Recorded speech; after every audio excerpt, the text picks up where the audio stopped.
전에 혹시 질문이 조금 있으면은 하세요. 이 랜딩 스테이지, 이 심비아틱 스테이지가 2개월에서 5개월. 그 다음에 나오는 과정을 설명하기 전에 약간 연결되는 부분을 우리가 소개한다 할 것 같으면요. 이 2개월에서 5개월까지 가는 반응 스테이지가 그 다음에 10개월까지 가고요. 이게 1단계, 2단계가 되고요. 이게 3단계가 되는데 이 부분을 거쳐서 여기서부터 16개월까지 가는 이 단계가 있는데 이 단계가 부모와 하나가 된다 하면은 여기가요. 여기가 부모와 하나가 된다 하면은 여기서부터 요거는 부모와 떨어지다 하는 거를 경험하는 그 시간이 되거든요. 그러니까 제가 만딩이라는 이 단어를 강조하는 걸 우선 잘 여기서 이해를 해야 하고요. 여기서요. 오케이? 그 다음에 나중에 우리가 얘기하는 것이 separation 해가지고 분리 떨어지다 이거죠. 이게 프로이드를 아까 제가 설명할 때 파릭 스테이지에서 이디푸스 컴플렉스 이런 거를 서로 이렇게 공부하면서 그거 전에요. 학문기에서요. hold and letting go가 프로이드 쪽으로서는 배설을 하는 그 자체가 슬퍼이고하고 경험을 하면서 내가 싸고 싶어도 못 산다. 참아야 하느냐 안 하느냐 이거 그게 안 되는 입장에서는 참아야 하느냐 하는 여지가 없고 선택이 없는 아이들의 환경에서는 싸지 마 그러면 못 사는 거고요. 그리고 사고를 내면은 막 야단 맞고 그러는 거고요. 그러한 차원에서 holding and letting go 자체가 사람하고 접촉하는 데에서 관계를 유지하는 거하고 그리고 나중에 필요한 상황에서 사람하고 이별하는 거예요. 그러니까 이별도 사별일 수도 있고 가족 관계에서 사별일 수도 있고 친구 관계에서나 직장 문제에서도 또 이렇게 직장을 바꾸고 아니면은 어떤 주소를 한 주에서 다른 주로 옮긴다. 뭐 이런 것들이 잘 적응되는 사람들이 레인거에 대한 문제가 없는 사람들이고요. 근데 그거를 이제 배경을 삼아가지고 마흔은 학문기까지 3살까지 오는 그 전에 한참 전에 그 인생에 대한 그러한 이렇게 자기가 누구하고 접촉해가지고서 친밀해지고 한다 하는 이 반딩 자체가 2개월에서 5개월 사이에서 이미 이루어지는 형태고 무의식 속으로 그게 다 인식되게 만들고 그리고 그 후에 또 부모로부터 떨어지는 자체가 2살 되기 전에 이미 다 이루어지는 그 심리적인 그러한 과정이다. 그렇기 때문에 말러가 다른 학자들보다 좀 더 현재를 오면서 구체화하는 것뿐만 아니라 그러니까 이 반딩하고 세퍼레이션을 더 이렇게 정확하게 구체화하는 것뿐만 아니라 그 자체가 너무 이른 시기에 이루어지는 것을 과거의 부모들이나 선생들이 몰라가지고 나중에 3살이나 4살 될 때 반딩하고 또 세퍼레이션 같은 것이 그게 뭐 관심이 있어가지고 아이들을 도와주기 시작한다 그러는데 말러에서는 이미 임상심리학자로서 문제들이 있는 사람들이 찾아와가지고 상담하는 임상 배경에서 많은 연구를 통해가지고 나온 결론이 사실은 사람들은 이미 1살 되기 전에 이런 것들이 작동하기 시작하고 거기에서 이미 안 됐으면은 문제들이 나중에 엄청난 결과를 낸다 하는 학설을 내는 사람이기 때문에 제가 여기 아는 한인천에 있는 한 젊은 친구가 그 바이올라 유니버시티 가까운 바이올라 유니버시티에서 임상심리학 박사 학위를 끝내고 그리고 이제 그 끝내고 난 다음에 1600 시간가 그 계속 실습하는 시간을 가져야 하고요. 그러고 난 다음에 이제 위원회를 통과하면은 임상심리학 상담을 할 수 있는 자격증을 취득하는데 그 자격증을 이제 취득하고 있는 그런 그 친구가 하나 있는데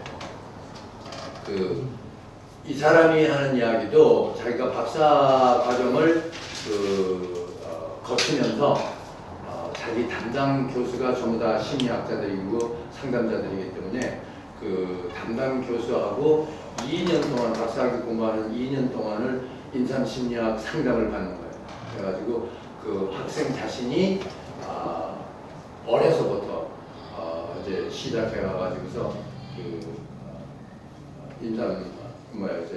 치료를 받는데 자기 자신이 아버지로서 아이가 둘이 있는데 그 아이 둘을 참으로 좋은 아버지로 교육시켰다라고 생각하는 차원에서 이거를 공부하는 과정에서 그 교수하고 상담하는 그 과정에 어떤 거를 많이 느꼈느냐 하면 자기가 어렸을 때 자기 아버지하고의 관계가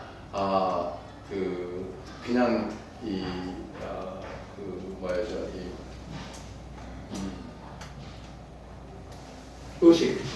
의식 세계에 있는 기억으로는 좋았다고만 생각했는데 무의식 속에 들어가면서 상담을 받으면서 그 과거를 이렇게 다시 이렇게 참고하게 되니까 자기 자신이 자기 아버지에 대한 많은 반항심 그리고 또 그 세대만 해도 부모가 이래라 그러면 내 아버지로 하는 시간이지 뭐 우리 이거 대화합시다 그러니까 독재주의적으로 이렇게 교육을 받아온 그런 과거였지만 그 당시에 자기도 모르게 의식 안에서는 전혀 상상을 못한 그 부분을 상담을 통해 가지고 발견하기를 많은 그 아버지에 대한 그 반항심 그리고 또 여러 가지 도전 이런 것들을 느끼면서 엄청난 이 힘든 시간을 거쳐가면서 이제 자기가 그 상담을 2년을 끝나고 난 다음에 뒤돌아 봤더니 자기 어린아이들을 여지껏까지 키워오는 과정에서 자기는 훌륭한 아버지라고 생각했었는데 너무 많은 면에 아이들에게 상처를 주고 큰 실수를 했다 하는 것을 발견해 가지고서 자기가 굉장히 힘들었다 하는 대화를 나눈 적이 있는데요. 이 마을로 그러면서도 그 친구도 마을로에 대한 친성이 높더라고요. 근데 이 마을러가 우리한테 다시 이 반딩이라는 것이 2개월에서 5개월 사이다. 그런데 지금 세 세대에 있는 부모들이 아이들이 요나이 또래에 있거나 뭐 이제 아이들이 1살이 넘었거나 했을 때 1살 되기 전까지 부모들의 착각은 어디에 있느냐 하면은 이제 1살밖에 안 된 아이인데 뭐 3개월인데 5개월인데 그냥 먹여주고 우유 주고 갈아주면 되는 거지 그거 이게 뭐 할 것이 뭐 있느냐 이런 생각을 하게 되는데 마을러가 강조하는 거는 여기에서 이 반등이 잘 안 될 것 같으면 평생에 문제가 있는 아이들이 될 수 있다. 어디까지 지적을 하느냐 하면은 여러분들이 들어본 단어이겠지만은 정신불혈증이라는 게 있어요. 이거는 심각한 정서의 병이거든요. 정신불혈증이 2개월에서 5개월 사이에 만들어질 수 있다. 이거죠. 환경에 따라서 부모와의 관계에서. 그래서 분월증이 만약에 그때 생기는데 과학자들이 분명히 아는 것은 시작은 거기에 있는데 증세는 16세서부터 보이기 시작해요. 그러니까 16세에서 정신불면증이 보이면은 많은 과학자들은 여지껏까지 어떻게 생각을 했느냐 하면은 이제 서서히 문제가 생기는구나 라고 생각을 했는데 마러는 이미 지적하기를 반딩이 실패하면은 아주 극단적으로 실패하면은 그러니까 에릭슨 쪽으로 가가지고서 불신이 너무 많은 경험이 있는 2개월과 5개월 사이가 되면은 이미 심어놓은 그 상처가 정신불면증을 만든 거고, 그러나 나타내는 거는 그 사람이 아이가 16세, 17세가 될 때쯤 돼서 나타납니다. 그때 증세가 나타나니까 이제 뭐 상담하러 가고, 정신불면증 정도면은 엄청난 그 문제이기 때문에 뭐 그냥 어떻게 해봅시다가 아니라 치료를 받아야 하거든요. 근데 의사한테 오면은 과거에는 그 환경이 그렇게 만들었지 않느냐 하는 요 자체만을 참고하는 그런 시대가 있지만은, 말로는 그게 아니라 너희들이 치료하려면은 아이가 2개월 때까지 가는 그러한 그 배경으로부터 우리가 뭐를 찾아내야 한다. 그러니까 아이 자체는 2개월이 기억이 안 돼도 상담하는 과정에서 태어날 때 어디서 태어나느냐, 부모들이 뭐하고 뭐 어떤 직업을 가지고 있었느냐, 어떤 경제권이 있었느냐, 그리고 주변은 어떻고 가족은 어땠었고, 이런 것들을 이제 묻기 시작하면서 그 과정에서 2개월과 5개월 사이에 어떠한 그 문제가 있을 수 있느냐. 정신불면증 정도면은 부모들이 상담을 동시에 받아야 하거든요. 환자만 가는 게 아니고요. 그러니까 엄마하고도 대화하고 아버지하고도 대화하고 뭐 할아버지 조부모들이 있으면 그분들하고도 대화하고, 그런 거를 말로는 2개월, 그러니까 엄마들은 2개월, 5개월을 기억할 수 있거든요. 그때 정확하게 2개월 뭐 첫 달 이렇게는 못해도 2개월, 5개월 사이를 기억할 수 있고, 그런 거를 대화를 하면서 지금 이 문제들이 이 반딩에서 나오는 2개월에서 5개월 사이의 문제지, 지금 환경 자체에서는 그냥 의식적으로 도전받는 것 뿐이지, 진짜는 프로의식으로 무의식 속에 들어있는 데에서 나오는 문제들이다, 이런 거를 말한다 이거죠. 그래서 이 반딩이 잘 안 될 것 같으면은 2개월, 5개월에서 이제 에릭슨이 계속 나오는 이유가, 에릭슨은 요 나이 때 첫 1년이죠. 요 나이 때 아이들이 신뢰를 더 경험하느냐 아니면은 불신을 경험하느냐. 근데 에릭슨은 환경학자로서 그 사람이 소시오 사이코 애널리스트이기 때문에 심리학을 공부하면서도 사회학에 대한 많은 강조를 해가지고서 환경이 우리를 이렇게 만든다, 환경이 큰 그 원인이 된다 하는 면으로 얘기를 하면서도 동시에 그 환경이 또 상처받은 옛날을 고칠 수도 있는 것이다 하는 면으로 강조한 사람이거든요. 그러니까 에릭슨이 이 신뢰와 불신에 대해서 강조하는 것처럼 그 에릭슨은 그러잖아요. 그러니까 신뢰만 계속 쌓여지는 것은 아이한테 건강한 것이 아니다. 아이가 불신을 좀 경험을 해야 한다. 그래서 이 밸런스가 수평이 아니라 신뢰적으로 기울이지만은, 그래도 이 불신에 대한 경험이 없으면은 나중에 아이가 어떠한 작은 실망의 경험을 한다 하더라도 다루기가 힘들 수가 있다. 그래가지고 불신을 심어. 불신을 어떻게 심어주느냐? 불신을 일부러 만들어서라도 과일보에 신뢰만 하는 그런 그 환경을 만들어서는 안 된다 하는 거죠. 예를 들어가지고 엄마들이 그만은 어떤 때는 그냥 환경적으로 그렇게 되는 거 있고요. 그건 좀 다양한 거죠.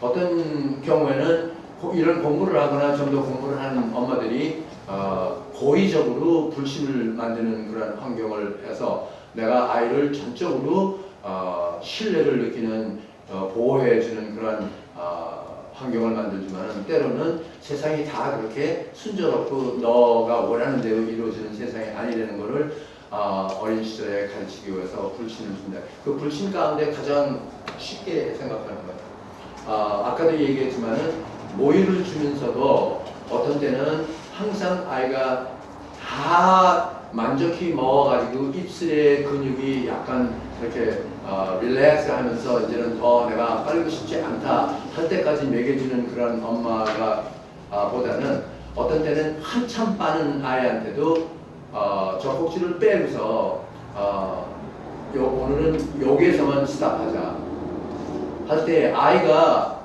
이게 뭐야? 아직 한참 나는 더 먹어야 하는데 하면서도 이 세상이 이럴 수가 있느냐 하는 거를 가끔가다 고의적으로 경험을 시킨다 이거죠. 이해가 되세요? 무슨 말인지? Alright.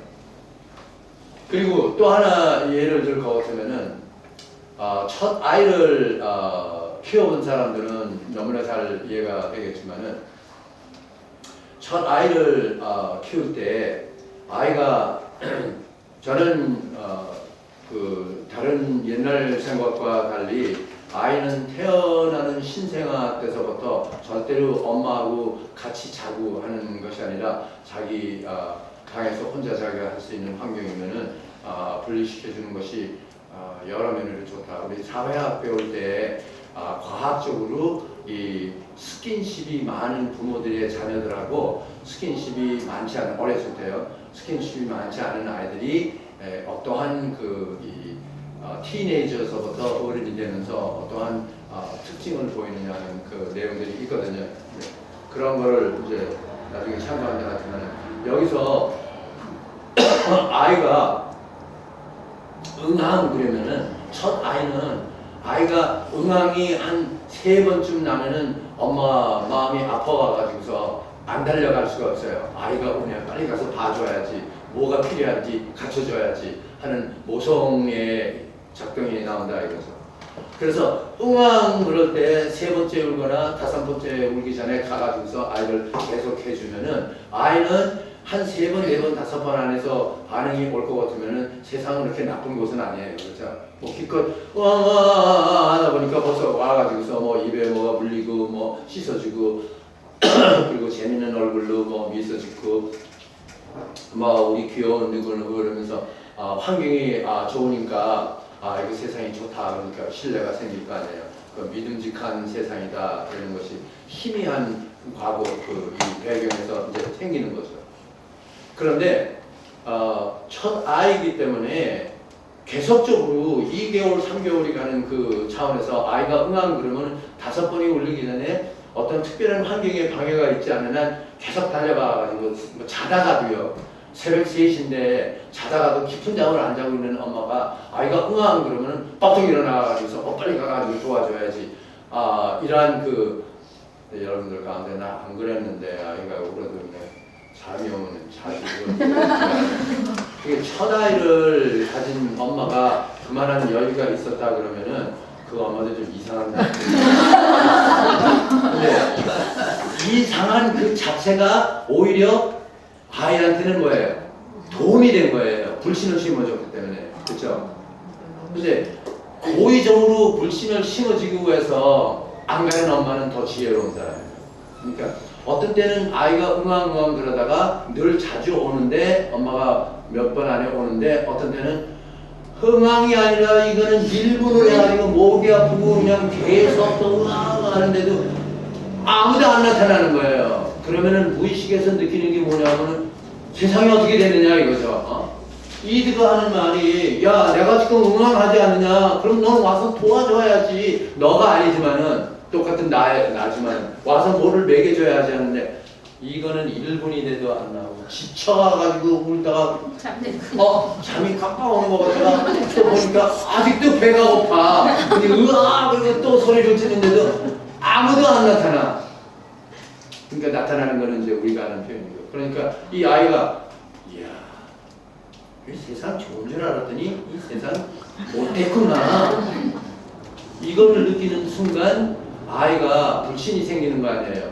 이런 것들이 생겨야 커가지고서 작은 것들이 자기를 실망시킬 때 그럴 수 뭐예요? 믿는 거 다 안다 이거죠. 예.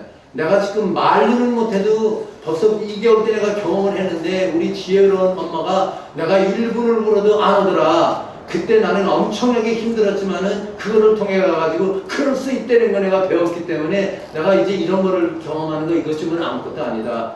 할 수 있는 아이가 될 수 있다. 그래서 에럴슨이 이 선을 그어가지고 이쪽은 신뢰고 이쪽은 불신인데 이 균형을 인텔리전하게 그렇죠 지혜롭게 고의적으로 만드는 것도 나쁘지 않다. 근데 너무 아이를 많이 안아주고 있는데도 뭐 응답하지 않다 먹여주기 이런 것이 모성애로 봐가지고는 이게 엄마가 하는 일이 아니냐 그러니까 지혜롭지 않은 거라. 그리고 아까도 얘기했지만 모성애는 덕이 아니고요. 인간 본능이 가지고 있는 내용인데 그 모성애가 인간에게 어떤 면으로 위험하느냐 하면은 동물들은 모성애가 있으면서도 한계를 알아요. 자기 자신들이. 개를 키워본 사람들은 혹시 경험했는지 저는 개를 큰 개, 작은 개는 큰 개를 좋아해가지고서 큰 개들을 많이 키워봤는데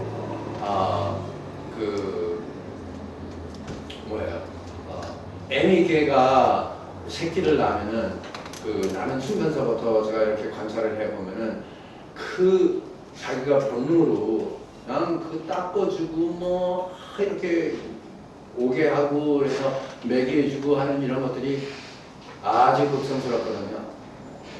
그런데 몇 개월이 되면은 그렇게 보호하던 애미 개가 새끼들이 접근하는 것을 말려요.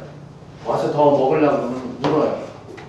그러면 이게 이상한 새끼들은 이거 이상하다 여지껏까지 그냥 막 먹고 그랬는데 이거 왜 갑자기 애미개가 이러느냐. 근데 뭐 겉에 오기만 하면은 탁탁 물기 때문에 전 깽깽 그러면서 다 도망가요. 그렇죠? 그러면 그 다음에 또 배가 고프니까 어떻게 또 와야 할 거 아니에요. 오면 또 물어요. 그러니까 그 경험을 통해 가지고 새끼 개들이 어떻게 해요? 여기서는 일은 안 된다 이거죠. 예. 그러니까 다른 데 가가지고 사는 거예요.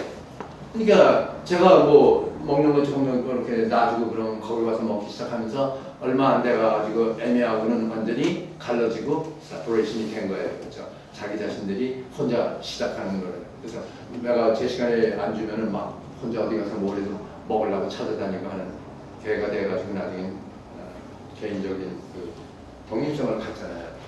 엄마들은 모성애라는 이 이상한 거를 인간의 지혜를 써가지고서 2살이 돼도 3살이 돼도 완전히 보호하려고 있는 거 다 갖춰주고 다 들어주고 다 뒷받침해 주려고 하는 사람들이 있는데 사실은 정서적으로 뿐만 아니라 나중에 성인이 돼가지고서 독립심을 키우는 데는 하나도 도움이 안 되는 거예요. 그래서 우리 조상들이요 사실 심리학을 공부해가지고 나온 결론은 전혀 아니라고 생각하고 경험을 통해서 나온 교훈이라고 생각하는데 어떤 표현들이 있느냐 하면은 자식은 마음속에서 사랑하고 겉으로는 냉정하게 키워야 한다. 이 표현들이 있어요. 우리 조상 속담. 자식은 마음에서 사랑하고 겉으로는 냉정하게 키워야 한다. 그게 바인딩하고 세퍼레이션을 잘해주려는 뜻이거든요. 그러니까 내 새끼 해가지고서 무조건 잘해주는 거 너는 참 행운이다. 내가 네 엄마가 됐기 때문에 어떤 엄마가 너를 이렇게 해주겠느냐. 나보다 더 잘할 엄마 있으면 나오라고 해봐라. 내가 최고다. 이거 자랑스러운 일이 못 된다 이거죠. 오케이. 그래서 이 바인딩이 잘못되면은 극단적인 차원에서는 정신불면증이 생기고요. 생겼다 하면은 16이나 17살 때쯤 돼가지고서 실질적으로 나타나고요. 그런데 그렇게 심한 경우가 아니래도 바인딩이 좋게 이루어지지 않으면은 나중에 우울증 그리고 환상 아니면은 환각 뭐 이러한 증세들이 바인딩이 잘못된 아이들한테서 분명히 나온다 하는 것을 말러가 이제 입증시킨 거라고요. 그래서 임산심리학을 공부하는 사람들이 말을 공부하면서 자기 자신들을 또 분석하면서 자기 교수를 통해 가지고서 심리 분석을 받으면서 이러이러한 문제가 나한테 있었는데 그것이 과연 바인딩에서 문제가 있었구나 하는 것들을 깨닫게 되면서 나중에 자기들이 다른 환자들을 치료할 때 정신 치료할 때 그러한 면으로 실력을 갖추게 된다. 오케이. 그러한 극단적인 면을 표현하면서 마할러가 11가지의 문제들이 2개월에서 5개월 사이에 바인딩이 성공하지 않으면은 11가지 문제들이 생길 수 있다 하는 11가지 내용들을 이제 하나하나씩 노트를 하세요. 교수님 보고 들어가시기 전에 그 9개월에서 5개월 사이에 그 신체적인 반응, 그러니까 아이는 엄마를 보면서 엄마를 나의 하나로 생각한다고 저는 싶거든요. 그게 그럼 그 프라이머리 양육자에 대한 건가요? 익숙한 사람 그럼 또는 다른 가족의 멤버들도 아니 그렇게 관계가 2개월에서 5개월 사이이기 때문에 다른 가족들은 그냥 순간적으로 왔다 갔다 하는 거지 계속적으로 그 아이를 보호해 주는 거는 친엄마가 아니면은 엄마가 없어서 그러면 또 다른 보호자가 있으면 그 보호자 그 사람하고의 관계예요. 네. 그러니까 2개월에서 5개월 사이에 반딩은 주로 그 모가 아닐 것 같으면은 그 보호자 그 사람이 누구든 그 사람이 어떻게 환경을 이 아이한테 만들어 주느냐. 그러니까 그 프로이적으로 간다 할 것 같으면은 이드의 특징은 I want예요. 그러니까 나는 이거 원한다. 이거밖에 없어요. 이드는 전부 다 I want. 그 내가 필요하다 하는 거를 갖춰주는데 그 갖춰주는 거를 필요한 만큼 잘 갖춰주면은 그럴 것 같으면 반응이 이렇게 된다 이거죠. 그래서 건강해진다 이거죠.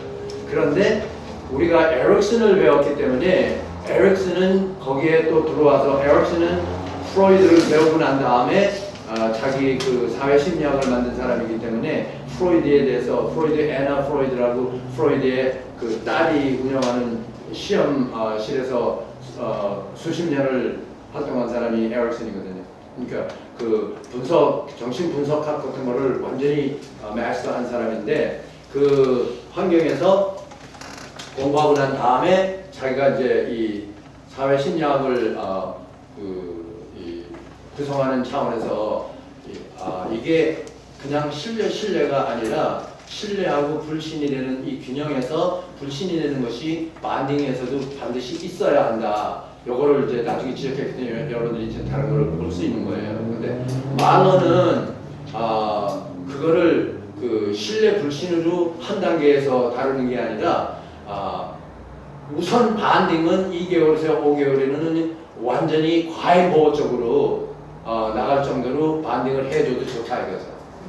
그 대신 얼마 안 가가지고 떨어지는 시간이 있는데 그 떨어지는 세퍼레이션을 또 완벽하게 경험을 하면은 나중에 1살 반이 지나고 난 세월이 뭐 2살, 3살, 5살이 아니라 1살 반 안에 아직도 미약한 그 두뇌발달과 어린 시절에서 이미 반딩하고 세퍼레이션이 충분히 경험이 돼가지고 밸런스를 맞추면서 그 다음 단계로 우리가 들어온다 이거죠. 그래서 이걸 거꾸로 분석을 하면은 아이들이 문제가 있을 때 반딩에서 나오는 문제냐 세퍼레이션에서 나오는 문제냐 이런 거를 할 수 있다 이거죠. 치료하는 입장에서. 오케이. 그래서 반딩이 잘 안 됐을 때 아니면 실패했을 때 11가지 문제들이 있을 수 있다. 첫째로는 아이들이 나는 착하게 살고 싶다 하는 무의식의 동기가 생긴다. 나는 착하게 살고 싶다. 들어보면은 우리가 과거에 초점을 둔다 할 것 같으면 이거 이상한 표현이거든요. 왜요? 어린아이들을 키우는 부모들이 무슨 아이 되라고 해요? 너는 무슨 아이 되라고 해요? 착한 아이가 되라고 그러잖아요.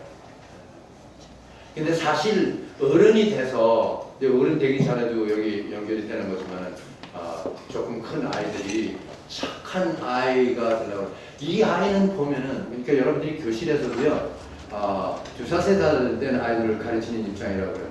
물론 5살 되는 반에서는 조금 더 심각하지만은 아이가 2살, 3살쯤 되는 반에서 가르치는데 이 아이는 유난히 굉장히 착한 아이로 활동하려고 하는 게 분명히 내 눈에 띈다 이거죠. 그러면은 말로는 뭐라고 하냐면은 저거는 2가지 방법이 있거든요. 2가지 그 원인이 있는데 이제 나중에 그 기질을 여러분들이 배우게 되면은 거기서 또 이제 요거를 공부를 많이 하면 할수록 점점 범위가 넓어지면서 우리가 지식이 증가하는 거 아닙니까? 근데 그 두 가지가 있는데 하나는 아이가 착하게 하려고 하는 그 경향이 기질에서 볼 수가 있고요. 근데 기질 자체는 착한다는 거는 안 들어있어요. 그러니까 기질 안에는 착한 거는 안 들어있는데 어떤 기질이 되면은 착하게 살고 싶다 하는 거를 많이 더 작동시켜 줄 수 있는 배경을 어떤 기질이 만든다 이거죠. 그러니까 우리가 기질을 배울 때 그걸 분석을 할 거고요. 그런데 그 기질에서 올 수 있는데 마음은 더 강조하는 게 뭐냐 하면은 아이가 착하게 살고 싶다 하는 그런 아이를 우리가 보게 되면은 거의 다가 만딩에서 실패했다.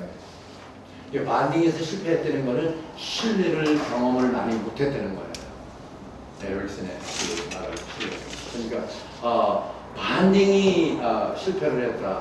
그랬더니 아이가 착하게 살고 싶다 하는 거예요. 여러분들은 이제 잠깐 여러분들은 선생이기 때문에 어른을 제가 분석하자는 게 아니고요. 그 자체는 우리가 별로 지금 다룰 만한 시간이 없고요. 여러분들은 우리가 분석해야 할 이유는 여러분 자신들이 나중에 이거를 잘 소화하는 입장 가운데서 교실에 들어갔을 때 선생으로서 올바른 위치와 활동을 할 수 있는 그 연결성이 있기 때문에 제가 이거를 여러분들한테는 여러분들 가운데에서도 만약에 생각할 때 나 그런 말 많이 들어 다른 사람들로부터 나는 착하게 살려고 하는데 착한 일을 하려고 하는 착한 사람이라고 나는 다른 사람들한테 많은 칭송을 받아.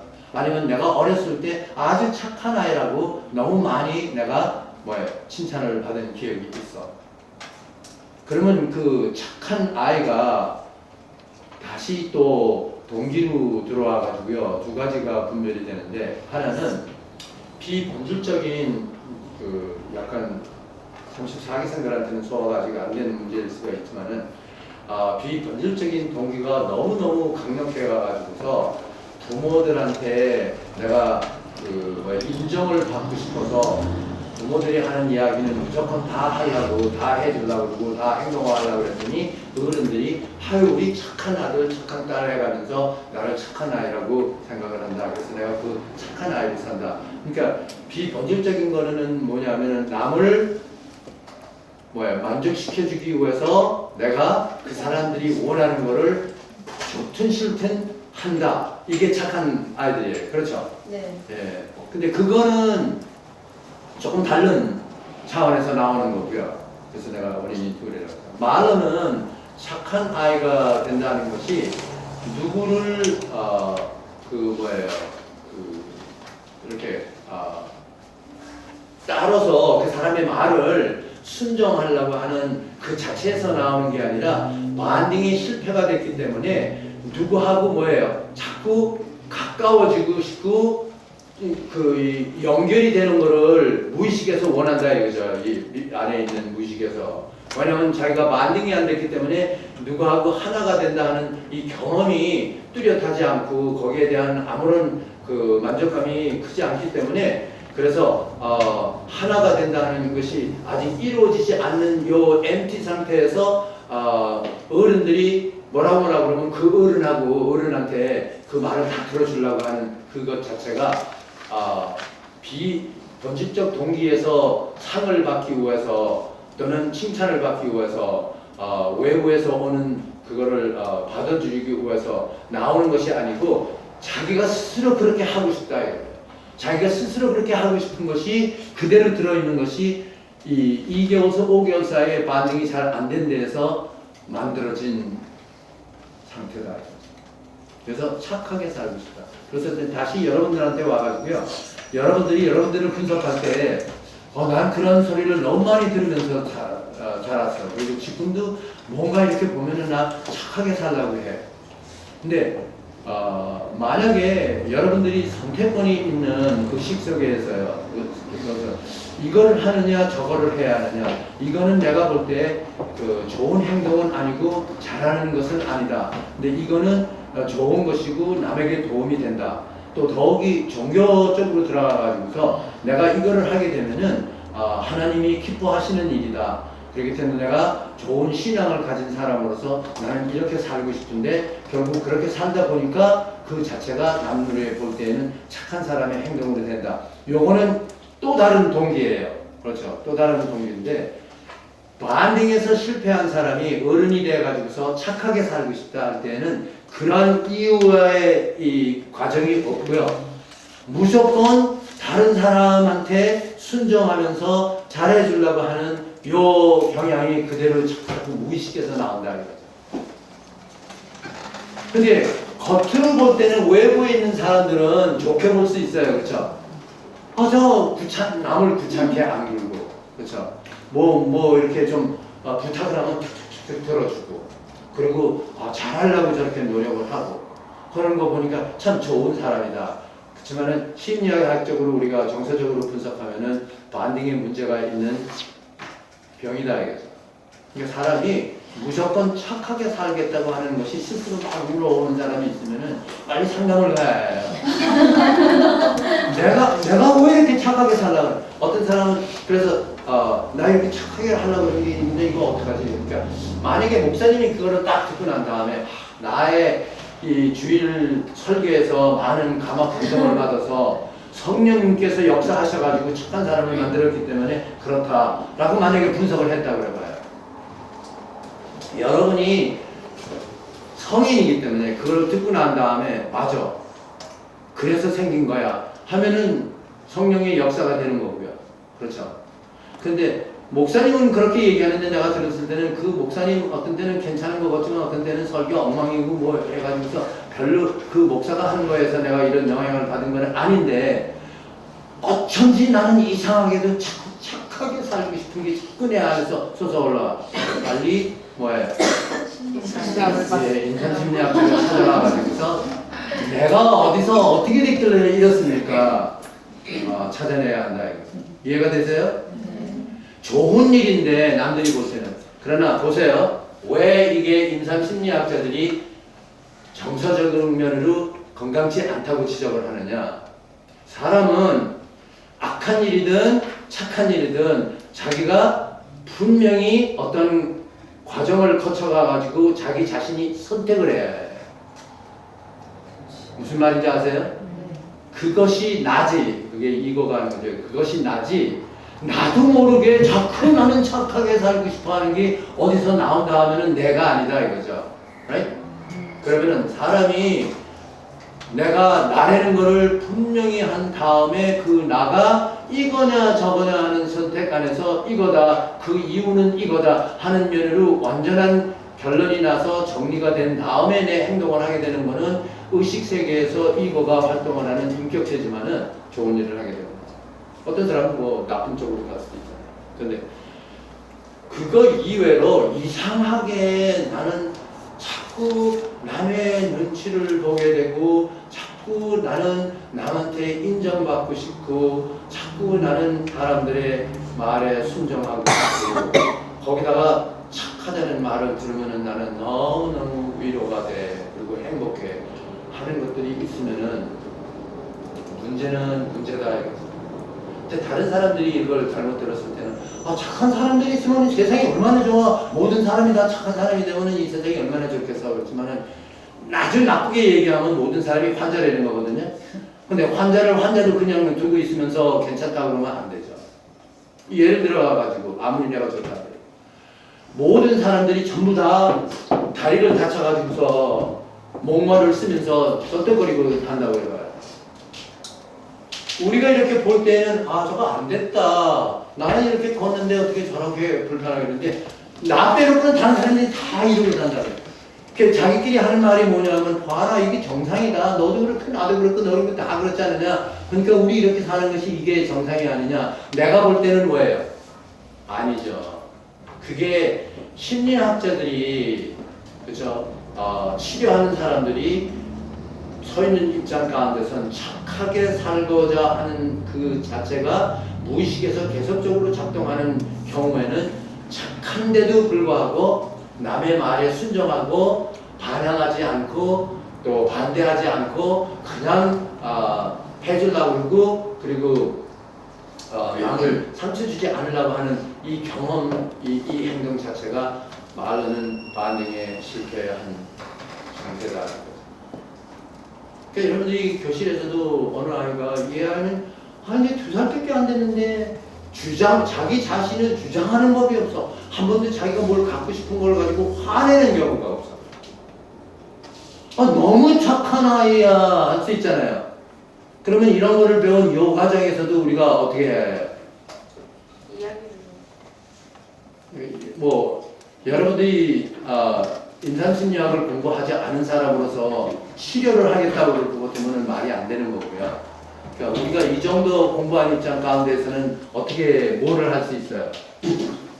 그 아이를 다른 면으로 도와줄 수가 있어요. 어떻게 도와주는데? 오늘은 우리 친구가 저 친구한테 이렇게 도와주는 것보다도 우리 친구가 하고 싶은 게 뭔가 선생님한테 얘기할래요? 뭐 하고 싶은데? 없어요. 생각해보세요.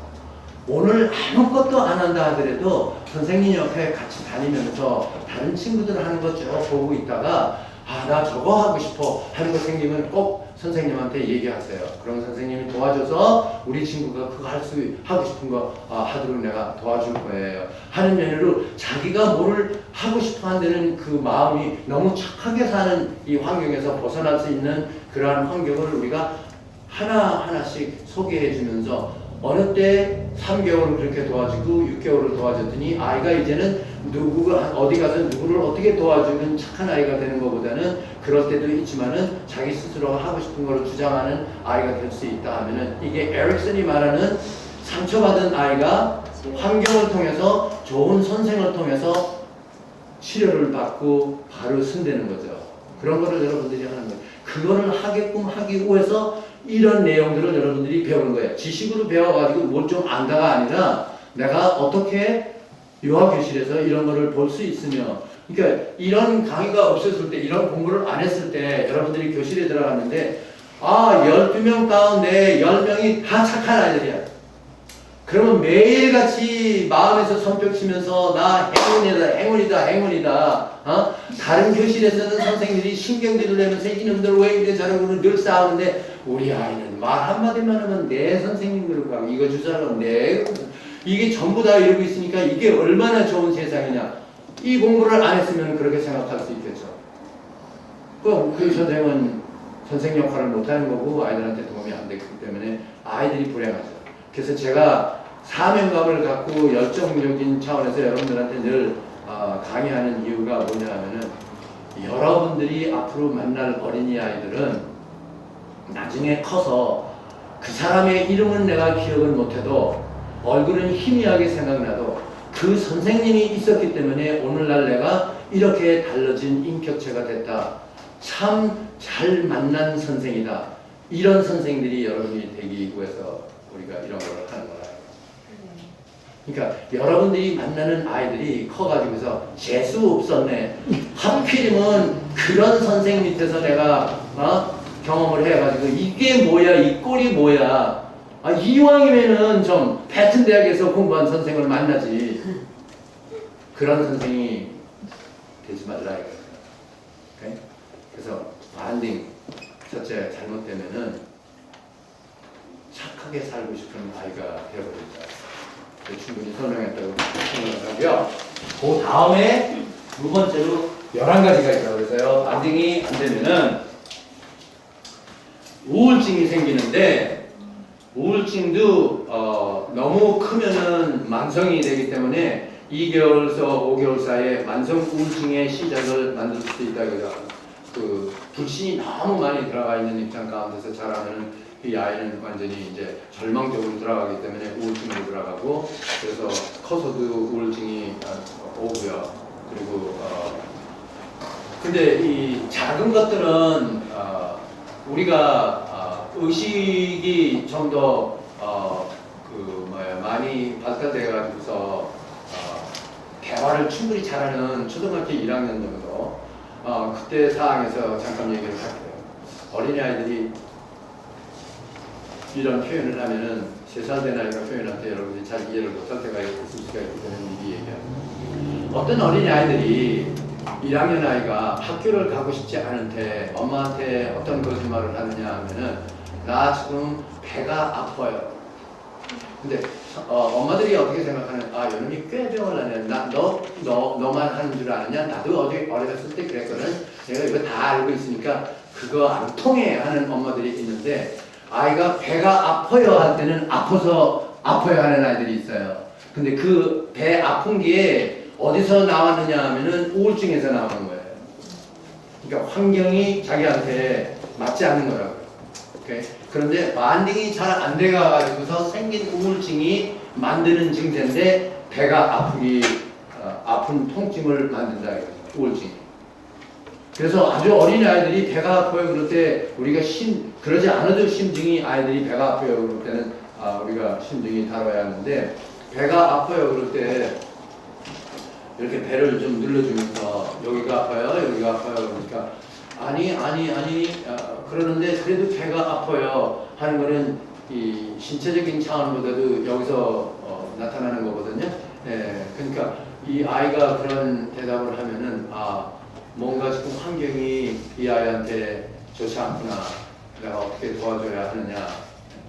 그러니까 어떤 아이가 가만히 교실에 앉아 있는데 3살 된 애가 앉아 있어서 가가지고서 우리 친구 누구 오늘은 좀 조용하네요. 선생님이 어떻게 도와줄 수 있나요? 아니요. 그래서 그럼 어디가 불편해요? 몰라요. 그러더니 어디가 아파요? 그랬더니 배가 아파요. 그렇다고 그래봐요. 그러면은 혼자 앉아서 배가 아픈 증세를 보이는 아이가 우울증에서 분명히 나타나는 배경이거든요. 실질적으로 신체적인 어떤 문제가 있으면은 우리가 배를 이렇게 조금씩 눌러보면은 어디가 아플 때는 그 아프다는 장소를 지적을 해요. 그렇죠? 그렇지만 하여튼 배가 통증이 심하다 그러면 우리가 다른 진찰하고 그런 자격이 없기 때문에 통증이 심하다 그러면 빨리 부모를 부르고 병원으로 가도록 하는 것이 우리의 조치지만은 근데 아이가 그냥 이 다운돼 있는 것 같으면서 결국은 배가 아프다 하는 쪽에 나오면 우울증의 한 증세일 수가 있다 이거죠. 그리고 또 하나는 어린 아이들이 그 어른들이 관절이 쑤시고 아프고 이런 것들은 50견서부터 시작해 가지고 그 이상으로 문제들이 있는 할머니 할아버지들이 그런 얘기들을 하면서 아프고 이런 얘기가 나오는 거는 이해가 되는 건데 초등학교 학생이나 또는 유아 교실에 있는 아이들이 여기가 아파요. 근데 만지는 게 이 무릎 같은 데를 이렇게 만지든지 아니면 이 손목 같은 거를 만지든지 하면서 여기가 아파요. 이런 얘기를 할 때는 관절염이라는 거는 너무 어리기 때문에 물론 선천적으로 태어나면서 어떤 문제가 있는 경우가 있을 수가 있지만 그러한 그 사항이면 이미 엄마가 소아과에 왔다 갔다 해가지고서 벌써 의사가 치료를 하는 과정이고 약을 복용하고 그러겠죠. 그러한 특별한 케이스가 아닌데 아이가 갑작스럽게 여기가 아파요. 그래서 어디서 다쳤어요? 아니요. 어디 부딪힌 데 있어요? 아니요. 근데 여기가 좀 아파요. 아니면은 무릎 같은 데 이게 아파요. 이 관절 그 통증이 우울증에서 배 아픈 거하고 똑같이 역할을 해요. 그러니까 아주 어린 아이들이 관절에 대한 불평이 있을 때 엄마하고 즉시를 상의해 가지고서 히스토리가 있는 문제냐, 소아과가 벌써 알고 있는 문제냐, 아니면은 지금 나타나는 문제냐. 근데 아이가 만딩이 잘 안 돼가 가지고서 그 내용이 내 무의식 속에 들어 있는데 환경이 집의 환경 같은 데서 예를 들어 가지고서 엄마 아빠가 갑작스럽게 많이 싸운다. 근데 3살 된 아이가 엄마 아빠를 보면은 전부 자기 그 자체가 내 인생인데 이 사람들이 막 싸우면은 왜 싸우느냐 이런 내용은 자기가 분석할 수도 없는 거고 근데 보니까 막 싸우는데 언쟁이 높거나 무슨 물건이 막 날아가거나 하는 이런 환경으로 들어갔다 그러면 아이가 불안해지거든요. 불안해질 때 이 반딩이 잘 안 된 입장 가운데서 그런 증세가 다시 나타나기 시작하고 그럴 것 같으면은 학교에 와가지고서도 그럴 수 있다 이거죠. 아파요 그런 것이 관절 같은 데가 아파요 이렇게 할 수도 있다 이거예요. 오케이. 세 번째로 우리가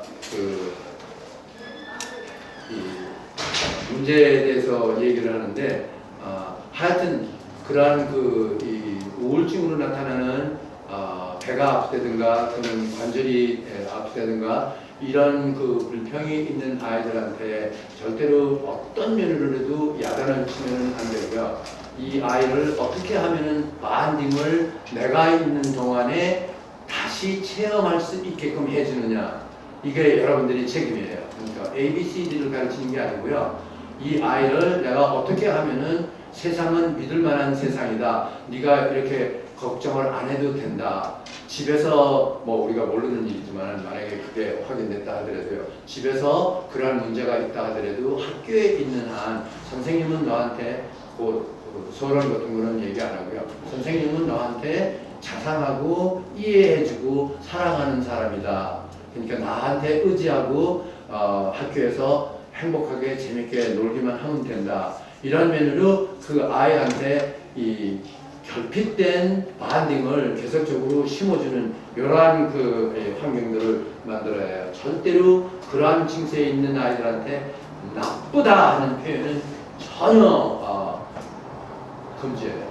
근데 저는 그 아이들한테만 아니라 어떤 다른 아이들, 교실에서, 유아교실에서 아이들한테 어떤 경우에서도 나쁘다 하는 것은 전혀 허용 안 한다고 생각을 하고요. 여러분들이 그런 표현에서는 나중에 잠시 상기생들은 좀 들어서 이해가 되지만은 아이가 누구하고 싸운다, 누구를 때렸다, 뭐를 부셨다 하더라도 나쁘다는 표현은 절대 쓰면은 안 돼요. 그렇게 하면은 안 되어는 되지만은 그렇게 했기 때문에 너는 나쁘다는 안 돼요. 그거는 절대로 있어서는 안 돼요.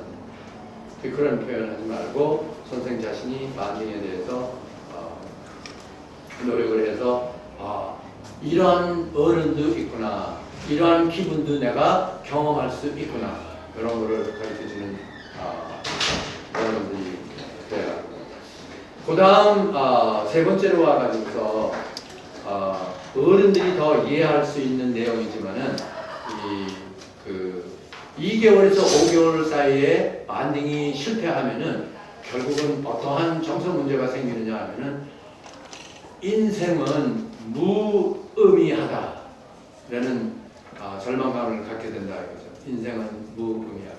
3살 된 아이가 이 문장을 쓰지는 못한다 하더라도 우리가 지금 이해하는 이 뜻을 느낀다 이거죠. Life is meaningless. 인생이 아무런 의미가 없다. 어른들이 가끔 가다가 우울증에 깊이 들은 사람들이 하는 표현들이에요. 그렇죠? 인생은 너무 무의미하다, 허무하다.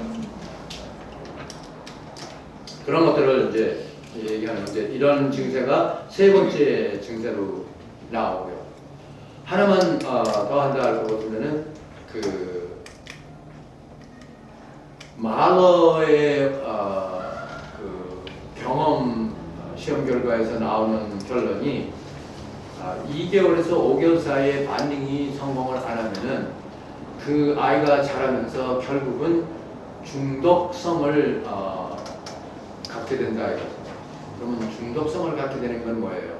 나중에 어른이 돼서 알코올을 어른 전에 사춘기서부터 알코올을 마시기 시작을 해서 알코올 중독자가 된다든지 또는 뭐예요? 마약 중독자가 나중에 된다든지 또는 어떤 면으로 볼 때는 그거는 괜찮지 않은가 하지만 그것 자체도 좋지 않은 게 뭐예요? workholic이라는 단어가 있어요. 뭐예요? 일에 중독된 사람이에요. 그렇죠? 그 사람한테는 가장 중요한 게 뭐예요? 빨리 회사 가지고 자기 할 일하고 밤늦게까지 일하고 와서도 또 자기 전에 또 일하고 이 정도의 중독성이라는 것도 그것도 회피의 하나거든요. 알코올 중독 같은 것도 현실을 느끼고 싶지 않기 때문에 알코올 중독으로 들어가는 거예요. 계속 마시다 보면 모든 것이 좀 이렇게 그냥 히히호호 되거든요.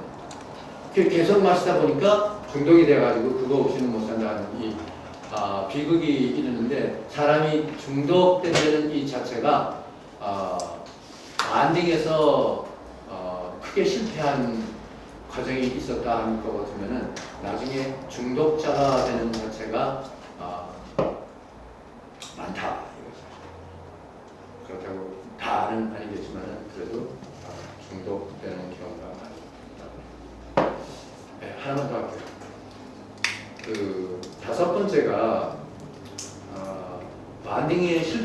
사람은 왜곡된 생각을 하는 사람이 된다. 이게 편집증, 그죠? 편집증 아니면은 과대망상. 그러니까 편집증 같은 거는 영어로는 paranoid예요, 그렇죠? 아무렇지도 않은데 뭐라 그래요? 분명히 저게 이렇게 될 거야. 우리 뭐 해야 해? 그런 이상한 생각을 해요. 근데 이 편집증 가운데서 같이 연결되는 부분이 뭐냐면 흑백론이거든요. 흑백론리는 뭐예요? 여기서 우리가 보는 건 아까도 우리가 이디푸스 컴플렉스 했을 때 설명을 했지만 흑백론리는 흑이면 흑이고 뭐예요? 백이면 백이지 흑백이 공존할 수 있다. 이게 인식이 안 들어가는 거예요. 이게 지금 어른들 가운데서도요, 자기가 뭐 하나 알고 있다 할 것 같으면은 그거 반대되는 거에 대한 거는 전혀 받아들일 수가 없고 완전히 이해가 안 되고 이거는 이거예요. 그러니까 그런 사람들은 뭐라고 주장을 해요? 내가 옳다 이거죠. 너는 아니다. 왜 너가 틀렸느냐 하면은 내가 생각하는 거하고 뭐예요? 다르기 때문에. 그게 이유예요. 너가 틀린 이유는 내가 생각하는 거하고 다르기 때문에. 말이 돼요? 그는 어린아이들이 3살 때 하는 거예요. 그렇죠? 내 거야 할 때 그때 하는 거예요. 그러니까 그 교육 과정에서 아이가 팔릭 스테이지 같은 거를 지나가면서 흑백론리 같은 거를 이해를 하고 엄마가 나를 사랑하지만 그 엄마 안에는 아빠를 사랑하는 사랑도 있을 수 있다. 내가 그렇게 좋아하는 거는 내 나이로 봐서는 좋아하는 거는 아닌데 나중에 우리가 커가지고 엄마가 나를 사랑하면서도 아빠를 사랑한다는 거를 뭐 자랑스럽게 느끼는 그 나이가 되겠지만은 그 전에 그 아주 어린 유아 시절에서는 감당하기 힘든 감정이에요. 그렇죠?